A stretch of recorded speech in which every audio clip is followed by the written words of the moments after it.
欢迎收看关键时刻，我是张道和。这一次的美俄峰会，全球非常的瞩目，尤其对普丁来说，他是10年后再度踏上了美国的领土。你看到这个画面，川普竟然邀请他上了野兽，就是所谓的总统的专车。这一幕让全球都惊呆了，尤其一个人是吓坏，这个是谁？是习近平。看到福斯新闻怎么去形容？我们都知道福斯新闻它是非常偏川普，等于是一个川普的传声筒。他说，在这一次美俄峰会里面，基本上都没有在谈乌克兰，都是在谈的是中国，因为对川普来说，中国是他最大的战略威胁。打败中国比什么都还要来得重要，而这个风向全球都已经闻到了。你看到乌克兰率先开了第一枪，他对于中国的无人机开始了制裁，甚至欧洲的7国通通都来到美国，因为他们都知道这一场出卖中国的大会，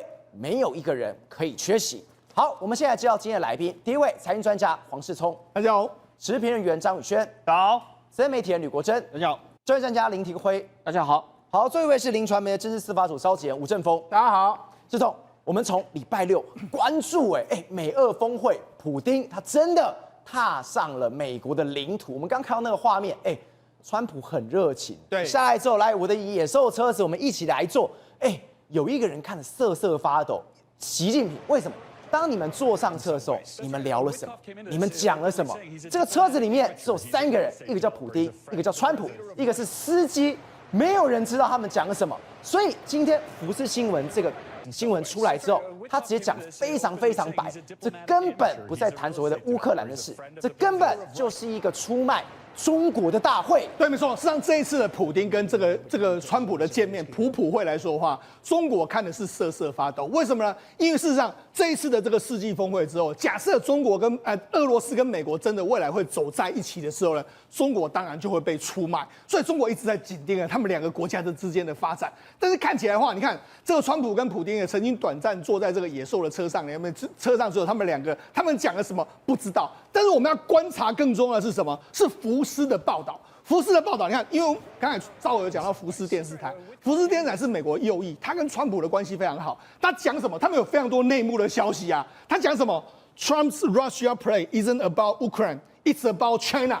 他说什么呢？这一次的这个川普在玩这个俄罗斯牌的时候，他不是在意这个乌克兰，他在意的是什么？在意的是中国、是中国。所以好，那福斯怎么报呢？福斯就说，川普政府来长期把中国视为是美国在21世纪最大的威胁嘛。对。然后制定以遏制中国崛起为核心的这个外交政策嘛，从限制什么中国取得 AI 的晶片啊，然后重构这个稀土的供应链啊，还要在中东、印太以安全保障换取战略一个状况，是要以中国优先的这个状况，所以他用中国优先调整美中的关系，所以就说了他怎么说呢？我要拉拢跟俄罗斯的关系，用这样来降低中俄之间的这个关系，用这样把它拉过来的时候，我让你俄罗斯跟中国分崩离析，我让你俄罗斯不再依赖中国，是，也就是这样子。那中国现在呢？中国怎么没有反击？因为说真的，习近平最近也是讨个莫雷修啊，真的假的？当然，他们目前为止来说，北戴河的会议正在举行之中。那人事的这个更迭，到底谁要出任下一届的总书记、下一届的这个总理，现在还在大家在瞧嘛。另外一个就是最近中国公布的一系列数据都很烂，什么 CPI 也很烂啊，然后这个经济的这个所谓这个零售也很烂啊，然后这个工业生产也很烂，都很烂。所以今天的颓势来说，让习近平现在呢，他只能够困坐在国内，看这个阿拉斯加他们2国会谈的最后的这个状况。志东，我们刚刚特别提到这次普会为什么说根本就是一个出卖中国的大会？对，为什么福斯说没有在谈乌克兰，都是去谈中国？你看到川普还没有去普会前，他接受访问的时候莫名其妙说了这一段话，是，现在回头去看，原来是有意义的。他说什么？我告诉你，你知道中国习主席与台湾有非常相似的情况，只要我在。我不认为这种事情会发生，我们到时就会知道。简单来讲什么？我在当总的时候，这个习近平不敢对台湾怎么样的。对，没错。好，他还说什么？习近平告诉我，只要你是总统的话，我就不会这么做嘛。那主席是这样告诉我，而我说我很感谢你这么说。然后他也说，不过我会很有耐心，中国也会很有耐心的。好，那这样你想说，他要去参加普会之前，他问这个跟福斯讲这个要干什么呢？因为很简单，照我问你，现在俄罗斯的老大是谁？当然是习近平啊，他需要习近平啊。但是他这个跟俄罗斯讲的意思是什么？你现在认为说习近平是你的老大，但是我跟你讲，你老大基本嘛是听我的啦。他说呢，只要我在的时候，这个所谓习近平也不敢打台湾了。他的意思说我是老大嘛，对。所以他这句话其实在跟俄罗斯说，你不要靠中国，我才是真正老大。好，那下来的时候呢，我觉得他的这个手法来说有硬有软。为什么这样说呢？第一个，你看他还先在这边等，他空机要先到嘛，对不对？然后这个所谓普丁的空军1号也来了之后，他的这个座机也来之后，他在那边等这个普丁嘛，铺红毯。对，然后等普丁那边来了之后，然后普丁走过来之后，他铺红毯，然后两个一起在红毯上面来说话，然后还这样子，然后有一点这个短暂的这个交谈。但是有一个很有意思的，你看你看川普先走到红毯，然后普丁慢慢下来，然后后来他那边等普丁来嘛，哈。然后来的是很有意思哦，他们而且是1对1对谈哦，没有任何口译人员，他们两个就这样子哦，哈。然后后来这个有一个非常有意思的，他们走过红毯的时候呢，赵伟你知道吗？虽然说这个川普跟这个普丁是这样握手，很热络，谢谢啦，走在路上这样走，两个好像边说边有说有笑的样子。但是这时候空中飞过非常多飞机，轰这样飞，那飞什么呢？这个所谓 B2 的轰炸机，对，然后还有 F-22。这样飞过去，一个编队，你要说呢，他是在对你致敬，你也可以这样说；可你要说他跟你呛虾，你也可以这样说。B2 不要忘了，今年才轰伊朗。对，没错，那是什么意思呢？照我跟你讲 ，B2 轰炸机跟 F-22的战斗机最原始的设计都是为了对付俄罗斯。这样。对啊，这冷战时候了，然后他飞过这个什么意思呢？我马西，你不要敬酒不吃罚酒，我也可以轰你嘛。那这时候呢？这个普丁就看了一下这样子的时候，结果还好又转过头来，然后川普就跟他说没事，就继续往前进。所以我跟你讲，这其实是有一点点那种的软中带硬，这样子要给你呛起来。川普这么会玩，当然会玩嘛。所以他意思是什么？他就是要让你俄罗斯人在这一次来说话能够彻底倒过来嘛。好，那我就跟你讲，事实上这个为什么这个福斯新闻会说这一次的这个川普来谈呢，几乎没怎么谈到乌克兰，因为他要在意的是中国。可是我跟你讲。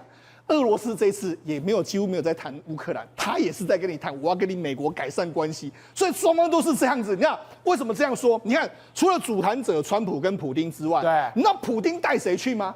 普丁带了很多人啊。第一个外交部长拉夫罗夫，这个当然还要谈这个乌克兰的事情，一定要他嘛。另外一个美国中司他们的外交的这个事务部的这个像乌沙科夫，好，然后另外一个国防部长别洛乌索夫，但是他其实是经济学家。对。然后财政部长西鲁阿诺夫，他要谈什么？他要跟美国谈说，你解除我们的这个管制吧，对不对？然后还有迪米崔耶夫是什么？俄罗斯国家的他们国营事业最重要的掌理者，所以呢。都是一些在经济相关的人士啊。所以你说除了外交部长跟国防部长算，你看到哦，都是经济，甚至国防部长都是经济学家过来出身，甚至财政部长来的，甚至你刚刚讲。管这种所谓的企业的，对国营企业，他根本不在谈什么乌俄战的，而且普丁还带了非常多企业家去哦，他还带了一些企业家，一些相关的这个俄罗斯的商界哦。那你看，相对于这个川普就带卢比欧啦，带他们这个美国的特使的这个维特科夫，就这样子而已啊。所以呢，这样显然呢，普丁要谈什么？普丁要跟你谈经济呀。对，那美国是要跟你谈什么？美国是要跟你谈这个相关，我们在接下来互相合作的可能性嘛。好，那你知道他们在讲什么呢？我跟他讲，事实上这里面来说的话，迪米特耶夫非常重要，就是我们刚才讲了俄罗斯的这个直接投资金，就是他们国营企业最重要的一个状况了哈。那他说什么？川普总统勾勒出美俄之间合作的巨大经济潜力，这一点相当重要。他在讲这个，他根本没有讲乌克兰，他讲我们两个国家互相合作。那谈到什么呢？听说有谈到能源的合作，然后谈到北极航线的合作，还有这个关键矿物的合作。也就是说，美国认为说，我们在能源可以互相合作嘛。那北极航线来说的话，我们可以互相合作啊，对不对？还有关键矿物，为什么？因为事实上，目前为止，中国不是拿稀土来卡这个美国吗？但是美国现在，俄罗斯前一阵子不是说我有稀土，我们可以互相合作，对，所以看起来他也有可能要这样做啊。那尤其是俄罗斯希望什么？解除你对我的美元的管制啊，有一个 SWIFT 的这个管制，我没办法用美元啊，我没办法用美元，我的这个经济好不起来啊。所以对俄罗斯来讲，他希望美国能够降低这个制裁，然后我要跟美国互相合作嘛。那美国呢？美国在想什么？美国很简单，我们讲美国就是这样想的。川普曾经说过一件事，他说呢，拜登做了一件让你难以想象的事，把中国和俄罗斯推在一起。对，这不是好事，这正是你不想有的事，因为他们基本上是天生的敌人啊。照我跟你讲，这个普丁这个人，他也是心高气傲。对，他要当世界的老大。就现在打到这个俄乌战争打到现在为止来说，他现在变成是啥？灰头土脸了。而且他现在要靠这个习近平啊，你看他常常都要去靠习近平。你要知道，在打俄乌战争之前，他跟习近平其实他们可是平起平坐了。他现在打到他需要去求这个中国在后面帮他。所以你觉得普丁他能咽得下这口气吗？他也咽不下这口气。但是他因为乌克兰的问题他要解决，所以现在有一个状况哦。假设俄乌战争真的停止结束之后呢？他会转过头来做什么？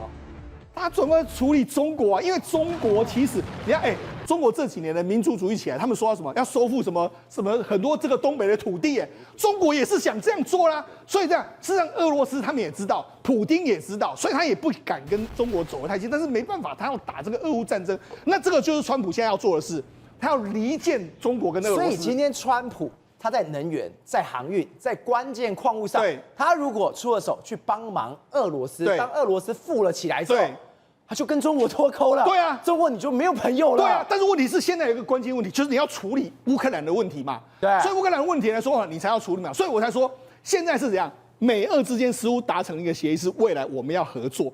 但是卡了一个问题，就是卡在乌克兰。对，那卡在乌克兰来说啊，那这个美国来说啊，当然他们所以这几天来说，就接下来有很多欧洲的这个领导人要到美国来了嘛，要准备谈下个阶段嘛。那你讲，事实上现在这一次的这个俄乌会谈，这个美俄会谈之后回去，这个好像这个所谓普丁很强硬啊。你看他说什么啊？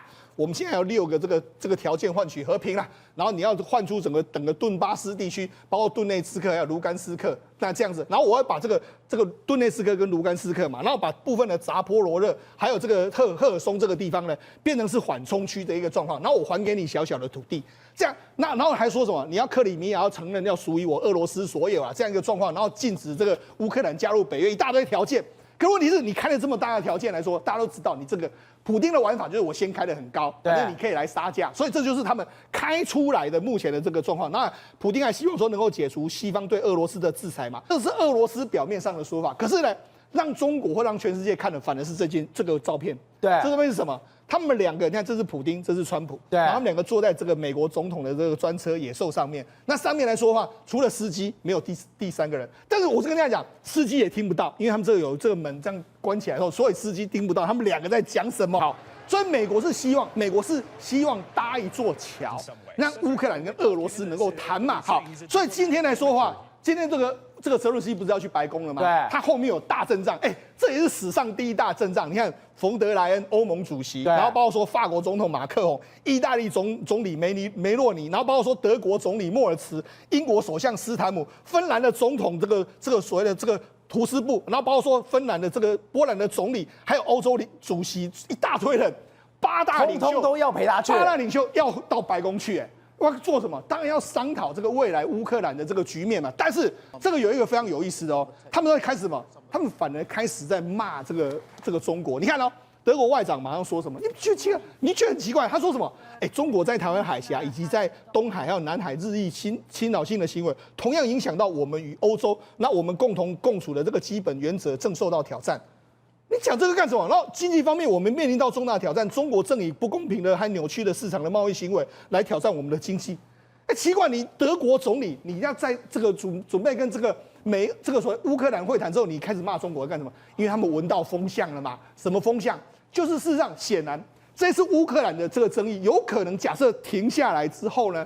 那美国的敌人是谁？中国。所以我们现在就开始在骂中国嘛。所以他马上就嗅到这风向。当然，还没有去之前，他就喷了一大堆。对，没错。那你看还有什么？还有这个乌克兰也知道啊，乌克兰马上就制裁10家中企啊。他说什么浙江的这个联兴机械公司啦，然后哈尔滨的这个宾奥科技啦，然后包括说东莞的这个标准贸易公司，有10家企业，马上就制裁你。他说什么啊？因为你这个提供整个无人机啦，还有电晶体、电阻器一大堆有的没有的零件，好，我要封杀你。所以你怎么你开始在封杀中国的东西啊？然后这个卢比欧也说了啊，你们这个最好不要再买这个俄罗斯的石油这样一个状况。所以你看，你就觉得奇怪，怎么就开始在制裁这个中国的企业？所以我跟你讲，事实上显然他们闻到一个味道，就是目前为止来说的话，俄乌战争的确美国、俄罗斯都有想要，尤其是俄罗斯已经想要停战了。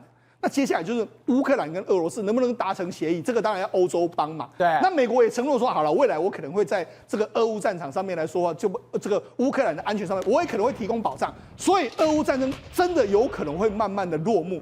落幕之后呢，这时候谁出来弹？中国。你看各国都已经开始在批中国啦。我就跟你讲，这次俄乌战争结束之后呢，这个欧洲绝对不可能倒向中国了。因为什么？因为他现在的贸易谈判已经跟美国完全绑在一起。假设他安全又需要美国的时候，他有可能会倒到这个中国这边，不可能。所以我跟你讲，俄乌战争结束之后，最大的倒霉鬼绝对是习近平。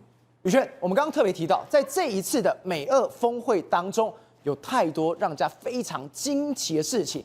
其中最惊奇的是什么？是这一张照片。这张照片，来，我们看到这一张是美俄哦。是2个元首要会面的相关资料，包括你要吃什么东西，包括你的时间表，包括你要送什么，这些极机密的东西，我不敢想象，竟然在饭店有旅客去住了之后，这张是什么？他就捡到了这一份机密中的机密。有人这样子搞的，对，很多人现在讨论议论纷纷这份文件，讲说到底美国是国安掉链吗？但也有人解释说啊，不是啦，川普就是这样，行事作风开诚布公。但赵我心里想就只有4个字：简单粗暴。为什么？伊嘛无惊你看啦，要来看就来看啦，我就是爱大家来看，讲我甲普丁这普会。升嘎呢，变嘎呢？为什么？因为你看哦，这份名单里面，首先哦，他把每个人的名字啊、籍址啊、姓名啊，那相关的全部写得很清楚。而这边呢，就是你讲到的流程。而这个流程里面呢，他还写到什么？比如说以俄罗斯的发音呢，我们口音英文要怎么发？来，你看哦，2对2 meeting 在哪里呢 ？Billy Michelle Run 哦，11点半到12点10分。POTUS PUTUS 这是什么？就是说美国总统。他即将呢，在我们讲记者会的行前准备，然后最后展开他的记者会，甚至最后面哦，大家最惊奇的是什么？不只是这整个流程表开诚布公，然后直接给你丢在饭店的影印机上面，我给你看 gift 礼物，礼物，连礼物说我要送他呢，普丁总统一个美国的老鹰，而且在这个桌上摆放的这个铜像，他全部都直接给写明白白的。换言之，这份文件是在哪里找到？他是在后来这个4星级饭店啊，有这种旅客隔了几天说要去这个公共影机那边呢，就来发现说，这不是美国他们开会的那个内容吗？太扯！这一下，所以这根本是说一件事情，这一份文件的曝光出来，等于是什么？美方根本不会 care， 他完全不会 care 什么，因为我已经跟川普他已经谈了，这第一个。第二个是什么？我今天跟川普跟普丁2人见面。我是拿来吓中国用的，其他我没差的。对，但甚至他们讲说，你这个青菜跟贵桃啊，这是各位你看到哦，赵，你猜猜看这是什么？这不是什么4大运丢在地上的哦，这是美国普会里面提供给记者的餐盒。餐盒对，里面有什么呢？有洋芋片，哦，那有什么呢？有胡萝卜干。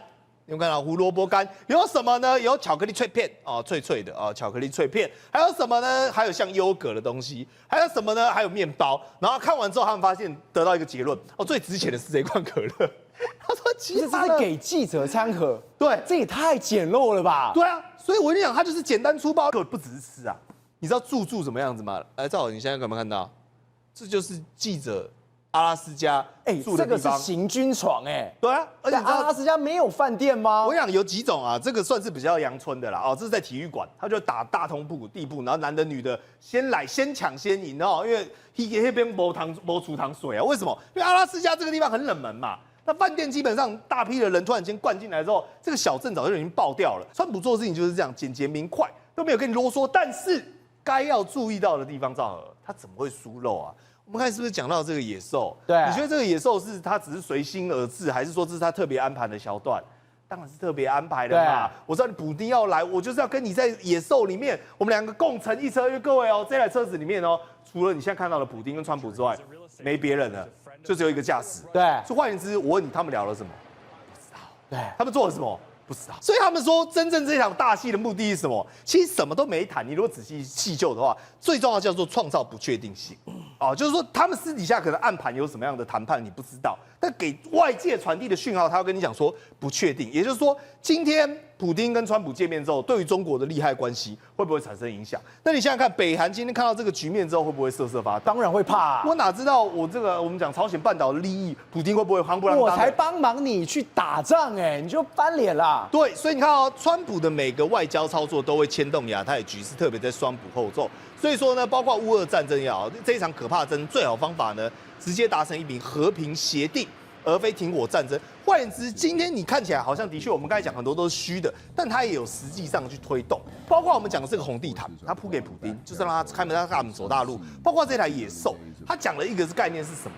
就川普要传递一个概念，也就是说，我不让你知道我谈什么，但是我们两个的感情很好。包括欧洲领袖可能想说乌克兰会不会被卖掉，夜不成寐；北京有夜不成寐，平壤也有不成寐。所以有没有效？你看欧洲就知道了。还记不记得当时关税战刚出来的时候，欧洲是不是持强硬的态度？对，要跟川普对着干。结果呢，来来回回几个交手之后呢，也不知道发生什么事，欧洲突然间呢，全部开始从包括我们讲的斯凯尔，包括梅尔兹。包括呢马克宏，包括了欧盟执委这个范德莱恩，是不是一个一个每个我们讲的排队觐见一样，想要积极去见到他？所以到目前为止，这场大秀下来之后，你只知道最后最关键的一件事情，也就是北韩跟中国恐怕现在的心理是滴滴答答下小雨，非常复杂。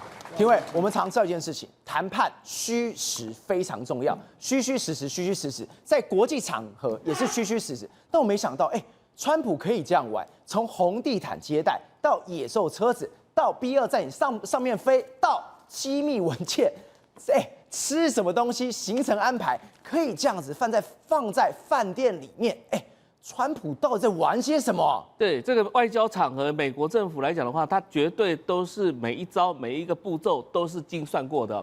光是在这个野兽车里面来讲的话，你知道，其实普丁会英文，普丁也讲过英文。普丁他本来过去是 KGB 训练出来的，本来英文就是他的必要的这个训练的之一所以他们畅通无阻的。再来一件事情，这个野兽里面一定是有窃听器的，它是美国装窃听器，它的确知道说普丁要讲什么东西，所以是应该一堆人在听，不是只有2个人而已重点在哪里重点这一场会议当中呢，我们讲说是一场政治秀，所以呢，你看到川普秀出肌肉，秀出了 Me2，秀出了很多战机，告诉全世界说美国是有 muscle 的，是有这个武力的。那普丁呢？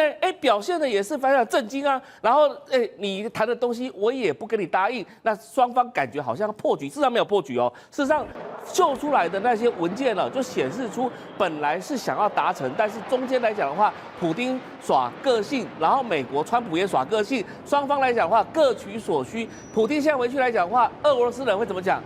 在美国人面前来讲的话，你也表现得可圈可点啦。所以什么意思呢？双方都有支持者拥护，下一次绝对又谈得下去了。对，也就代表说双方的权力基础是巩固的。所以这根本只是一个前菜喽。对，这就是前菜。那今天来讲的话，跟普丁以后就讲好了，我们就是要来什么？来瓜分中国的概念。那各位知道，在普丁要出发之前，他给习近平打一通电话，对，来告诉你说我不会变心的，对不对？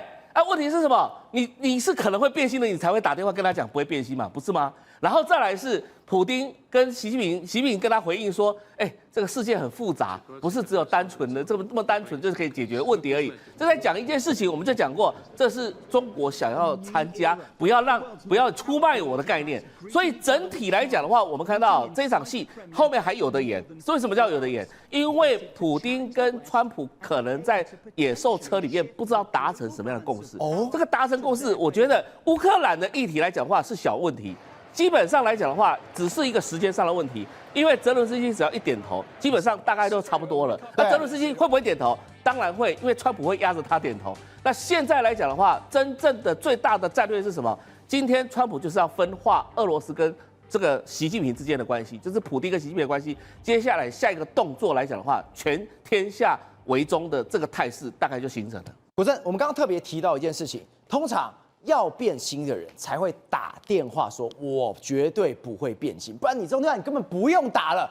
没错，就是俄罗斯，而且川普也知道俄罗斯心里是在想什么，因为俄罗斯已经闷了非常非常久。我过去可是跟你平起平坐，结果你中国把我假狼告，我现在我有机会。我是可以翻身的，所以俄罗斯以前对中国来说，俄罗斯是老大，现在跟中国一比，它其实现在变得很小一气。这场战争一打了，2022年开始打这场战争了，本来它还是国家是有收入了，现在都赤字，而且赤字越来越多。你知道，它赤字结果就是借钱在经营，它已经达到了5兆卢布这么多，然后整个国家 GDP 只剩2.5兆美金，跟谁差不多？你知道吗？跟西班牙差不多。不要讲德国、日本这些国家啦，它已经沦为一个中等经济体的国家，比台湾大概大1倍多而已。我们台湾都快要比它大了，所以俄罗斯的普丁想什么？他很想摆脱这个局面，这场战争让他经济完全依赖中国。我石油打折卖，我木材打折卖，我煤炭打折卖，我铁矿石打折卖，全部都让中国赚走了便宜，让自己越做越小，经济体变小，而且每国家都是入不敷出，赤字那么高，所以他怎么样？他很希望摆脱这个困局，所以川普就看到这一招的时候，就知道怎么样，这才是普丁的弱点。我来帮忙你。所以真正的目标就是要联合俄罗斯。当然，普丁是在想什么？他其实是希望借由这场和谈来让美国的经济实力来助他嘛。所以他去在这场和谈之后，他马上对阿拉斯加州长还有当地的人讲说：“我们美国跟俄罗斯之间其实有很多层面能够合作了，商业具有庞大的潜力，在贸易跟数位、高科技、太空探索，可以提供很多资源。”讲的是什么？普丁希望说，如果你这方面承诺能够帮我的话，那俄乌战争就好谈嘛。对，乌克兰接下来下一步就是变成美国稀土的一个走廊之一，包括整个巴基斯坦，包括乌克兰，包括格陵兰岛，以后都变成一个美国稀土带。接下来什么？他想要学日本，日本也曾经被他对付过，依赖中国90%降到60%，甚至有一天电动车也不需要稀土，大家就要研究方案。所以这场和谈之后，可能真正对手是谁？是中国，而中国其实已经赔掉自己的形象了。宏观取材，厘清真相，犀利精准，深入剖析，时刻掌握关键新闻时事，不漏接。老时段，新气象，我是钟浩和，关键时刻2.0，全新出击。